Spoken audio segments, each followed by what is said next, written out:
최요한의 시사팬더. 오늘도 최요한 시사평론가 스튜디오에 와 계십니다. 어서 오세요. 안녕하십니까. 지구상의 모든 시사 새끈하게 팬다 끝까지 판다 시사팬더 최요한입니다. 아침에 비가 내리던데 오실 때 계속 오던가요? 뭐 왔다 갔다 하는데요. 예. 시원했어요. 시원한 오늘 하루도 우리 청취자 여러분 시원한 하루 보내시기 바랍니다. 소식도 좀 시원해야 할 텐데. 어제 혹시 축구 보셨습니까? 아니요. 키르기스탄. 발음이 다시 한번 해보세요. 키르기스. 발음이 안 된다. 하여튼 1대0으로 이겼는데 우리 팀이.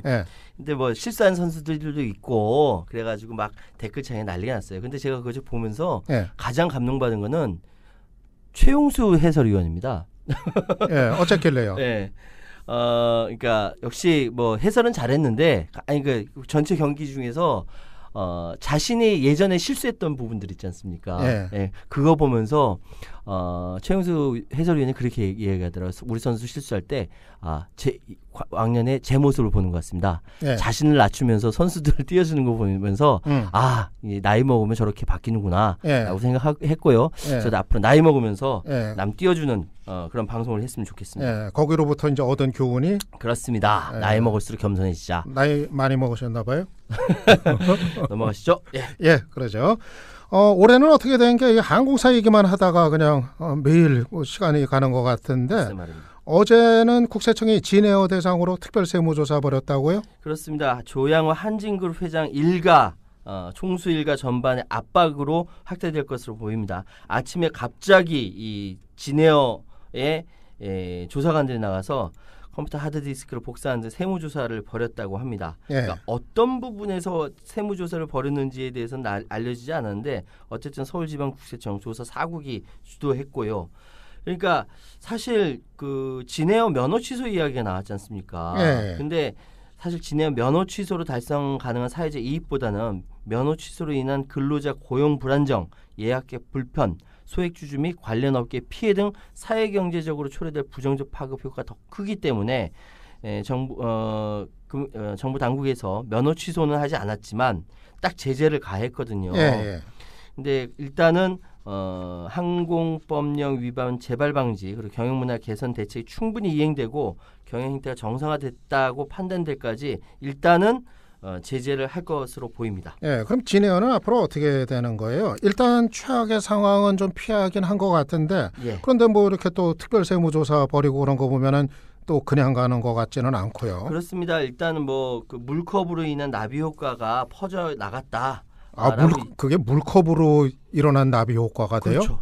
그 조현 원래 조현아였지만 조현민 그 동생이 물컵 던지면서 벌어진 사건들이 지금까지 나타난 거죠. 생각해 보니까 그러네요. 그렇죠. 이미 효과는 일으켰습니다. 그러니까 언니에서 동생에서 또 엄마 이명희 이루재단 이사장까지 인터넷의 막말 파일과 동영상 여과 없이 공개되면서 국민적인 지탄을 받게 됐죠. 일단은 지금 진에어가 올해 진행되려고 하는 신규 기재 도입이라든지 항공기 도입이라든지 이런 것들이 어려워졌어요. 그리고 노선도 제한이 되었고요. 그래서 지금 상황이 진에어 직원들이 총수 일가로 인해서 자신들의 고용이 불안정화된 것에 대해서 굉장히 분노하고 있는데 총수 일가는 단 한마디도 사과를 한 적이 없거든요. 그죠. 그래서 지금 상황이 그냥 여기에서 끝나는 것이 아니라 이것을 제대로 관리 감독하지 못한 국토교통부, 관세청, 공정거래위원회까지 즉 칼피아까지 지탄을 받고 있는 상황이기 때문에 예전과는 좀 다르다. 그래서 어쩌면 조씨 일가의 문제가 대한민국 재벌의 문제를 고스란히 떠서 국민들에게 낱낱이 밝혀주는 반면교사와 같은 사례가 되기 때문에 아마도 이 부분이 좀 더 근본적으로 문제를 정부 당국에서 보고 있는 것 같아요. 역설적으로 대한민국 재벌개혁의 혁혁한 공로자가 오히려 이 조씨 일가가 되지 않겠느냐 이런 생각까지 해봅니다. 근데 조씨 일가도 참 즐기긴 즐겨요. 그렇습니다. 그렇게 여론이 들끓고 압박을 가해도 이 근본적인 거 뭐 내놓은 건 사실 없단 말이에요. 그렇죠. 버티기 하고 있는 것이죠. 아무튼 또 이 세무조사 사실 뭐 기업들이 제일 겁내는 건데 어떻게 될지 좀 봐야 될 것 같고요. 예. 그다음에 정치 얘기 좀 넘어가 보죠. 자유한국당 내부에서 상당히 이념 대결, 이념 투쟁 본격화되는 것 같아요. 이게 말로는 뭐 그 김병준 위원장이 고장난 자동차다라고 이야기하니까 그렇지 않다. 기존에 있었던 자유한국당 특히 친박계원들이 리더십의 문제다라고 얘기해서 예. 서로 충돌이 일어났습니다. 예. 이건 내부의 치열한 이념 투쟁은 맞는 것 같아요. 어쨌든 이 부분에 대해서는 상당 부분 인적 쇄신론과 충돌이 되면서 계속적으로 갈 것 같습니다. 예. 그런데 일부에서는 보수 통합 얘기 나오는 것 같더라고요. 지금 김병준 위원장이 당의 새로운 가치가 될 후보군으로 공정이라든지 포용, 안전한 평화, 약자 소수자 인권 등을 제시하고 진보정당 담론이 또 평화와 인권 계속 꺼내고 있거든요. 그러면서 선거권 선거권 연령 하향이라든지 예. 국회의원 세비결정권 반납이라든지 당원 소환제 실시 등 이런 것도 내놓고 있어요. 그런데 잘 보면요, 사실은 기존에 그 자유한국당에 있는 강령이나 당원에 있는 것들을 이름을 바꾼 거다라는 예. 비판이 있거든요. 예. 이러한 작업이 소위 지금 그 자유한국당으로부터 떨어져 나간 다른 야당과의 연대 또는 보수 통합의 의지를 표명한 것이다라는 해석이 가능합니다. 예. 왜냐하면 김성태 원내대표가 먼저 보수 통합 화두를 먼저 던졌거든요. 이런 상황을 보니까 어쨌든 연차 내에서 이념 투쟁은 있었지만은 그만큼 범보수 진영의 상황이 좋지 않다라는 반증이고, 그래서 김병준 위원장이 어쨌든 지금 자유한국당이 가지고 있는 걱정거리, 반공이나 안보나 친기업이나 기득권 옹호 부패 집단 뭐 이런 것들도 한 걸음 탈피한다. 이거는 바른미래당과의 통합을 좀 이렇게 염두에 두고 물밑 작업을 하는 거 아니냐라는 이야기가 있습니다. 예, 김병준 비대위원장 들어선 지도 이제 뭐 시간이 꽤 됐는데 예. 자유한국당 지지율 뭐 그다음에 올랐다는 얘기는 안 들리는 것 같아요. 민주당 지지율이 떨어져도 그게 자유한국당 쪽으로는 뭐 전혀 가지를 않는 것 같고. 가지 않는 거죠. 예. 예. 그래서 이것이 바로 이제 그 김병준 위원장의 고민거리이기도 하지만 워낙 신뢰를 잃다 보니까 근본적인 문제에서 부딪히는 것이죠. 예, 이건 뭐 제가, 다음 총선 때까지 갈 것 같아요. 근데 제가 봤을 때는 인적 청산하지 않고서 뭐 달라졌다 이게 국민들한테 와닿질 않을 것 같아요. 그렇습니다. 내쫓을 사람 내쫓아야 그게 팍 임팩트가 이제 강하지. 근데 이제 저기 그 자유한국당에서 인적 청산이란 친박에서 지금 그 당 지도부 김성태나 김무성 같은 예. 그런 사람들에 대한 인적 청산을 이야기하고 있기 때문에 더 웃긴 거죠. 그렇죠. 예. 그리고 양승태 대법원이 헌법재판소 내부 정보를 빼냈다 예. 이런 또 소식도 있는데 예. 이거 상상도 안 되는 일인데 어떻게 된 거죠? 그러니까 이제 대법원하고 헌재하고 예전부터 사이가 별로 안 좋습니다. 그런데 이 중에 그 임종원 법원 행정처 차장 USB에서 결국 이 문건들이 발견이 되는데요. 예.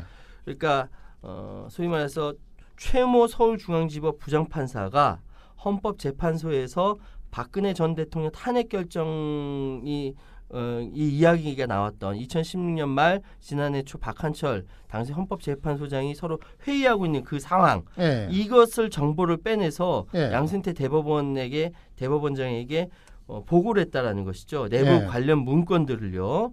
그래서 이규진 전 그 대법원 양형위원회 상임위원 직과 사무실 등에 대한 압수수색을 검찰이 하게 된 것입니다. 예. 그런데 부장판사씩이나 하는 사람이 왜 그런 짓을 했을까요? 다시 한 번 말씀드리지만 헌법재판소라는 것은 1987년 민주항쟁의 결과물인 이 헌법재판소가 정당 해산과 탄핵 심판 등 인지도가 높아지니까 최고법원을 자임하던 대법원으로서는 위기감을 느꼈다. 다시 말씀드리면은 예.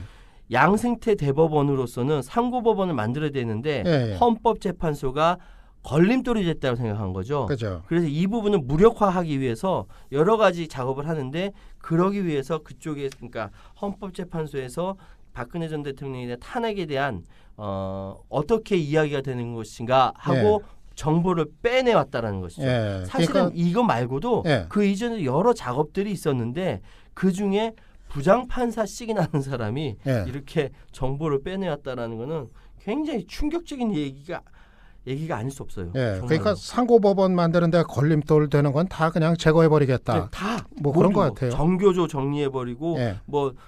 그때 통합진보당 그것도 정리해버리고 모든 부분에 대해서 다 제거한다는 것이 양승태 대법원장의 신념 아니냐 이런 예. 비판의 목소리가 있는 예, 겁니다. 그랬군요. 예. 그리고 오늘 아침 한신문 보니까 성양극화 이런 용어가 나오더라고요. 예. 아직 좀 생소한데 성양극화 이게 어떤 뜻이에요? 쉽게 말씀드려서 성양극화라는 것은요. 지난번 그 대법원 그러니까 그 대학로 집회에서 여성들의 집회에서 문재인 탄핵 안희정 유죄 홍본자 여기서 홍본자라는 거 홍대 몰카범을 이야기합니다. 예. 홍본자 무죄를 외쳤습니다. 잠깐. 근데 안희정 유죄는 알겠는데 문재인 탄핵도 나왔어요? 예, 문재인 탄핵도 나왔고 그건 송편말에 무슨 관계지? 예전에 예. 집회에서 예, 그러니까 예. 워마드와 메갈 뭐 이야기가 있었을 때요. 예. 문재인 정부의 여성 정책이 문제가 있다라고 비판을 하면서 그때 그래서 이거 너무 지나친 거 아니냐는 비판의 목소리가 그래서 막 찬반 논란이 뭐 또 그렇죠. 뜨거웠었죠. 이때 진보나 보수보다 여성이란 가치를 우선시하고 있는데 남자와 여자가 서로 생존에 해로운 존재라고 생각하는 성양극화에 성적으로 대결하고 투쟁하고 양극화된다는 겁니다. 아, 그게 성양극화예요? 예, 그렇습니다. 남녀가 서로 해로운 존재다? 예, 그래서 어휴, 이거, 예. 사실은 지금도 남성들끼리도 예를 들어서 그런 겁니다. 그러니까 마스크 쓰고 있는 여성, 예. 흰 마스크나 검은 마스크를 쓰고 있는 여성에게 가서 말 붙이기도 어렵고 굉장히 거리감을 두게 되고 예. 여성들은 오히려 지금까지 이 남성 위주의 사회에서 피해를 많이 당했기 때문에 그 더 거부감을 많이 갖게 되는 거죠. 남자 여자가 손잡고 또 잘 살면 좋은데 이게 너무 낭만적인 얘기인가요? 그게 바람직한 이야기고 예. 그렇게 가야 되는 것이죠. 근데 오히려 이렇게 이런 일들이 벌어졌을 때 여성을 끼워주지 말자는 펜스룰 아세요? 마이크 알죠. 펜스 미국 부통령이 자기는 그 아내가 아닌 여성과는 식사를 하지 않는다 그래서 펜스룰이라고 예, 했거든요. 그랬잖아요. 그거를 내세우면서 남성과 여성이 확 부딪힌다라는 것이죠. 뭐 그런 부분에서 성양극화가 심각해진다라는 것을 예. 중앙일보에서 보도했는데요. 근데 이 얘기가 왜 나온 거죠? 구체적으로 무슨 일하고 연관이 돼가지고? 가면 갈수록 이 부분에 대한 그러니까 여론조사를 해보니까 이 부분이 심각해진다는 것을 중앙일보에서 보도를 한 겁니다. 예. 근데 뭐 어떤 사건이 있다라기보다는 이번에 그 안희정 지사 무죄하고 예. 이번에 여전히 문제가 되고 있는 워마드나 메갈 문제 예. 이런 부분들이 계속되다 보니까 여론조사를 해보니까 예. 계속적으로 심각하다라고 남성 여성 모두 80.7%가 답을 했다라는 것이죠. 이 부분에 같이 지혜를 좀 모아야 될 것 같은데. 이 성양극화 얘기는 우리가 나중에 기회 있으면 한번 또 아이템으로 따로 해서 더 본격적으로 한번 정말 이게 맞는 얘기인지 아닌지 뭐 들여다봐도 좋을 것 같네요. 최요한 시사평론가 오늘도 수고하셨습니다. 예, 감사합니다. 지금까지 시사팬더 최요한 시사평론가와 함께했습니다. 국민라디오 팟캐스트 응원하는 가장 쉬운 방법 아시나요? 다운로드하기, 별점 주기, 댓글 달기, 구독하기.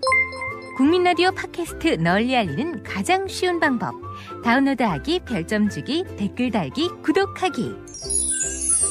기억하세요. 다운로드하기, 별점 주기, 댓글 달기, 구독하기.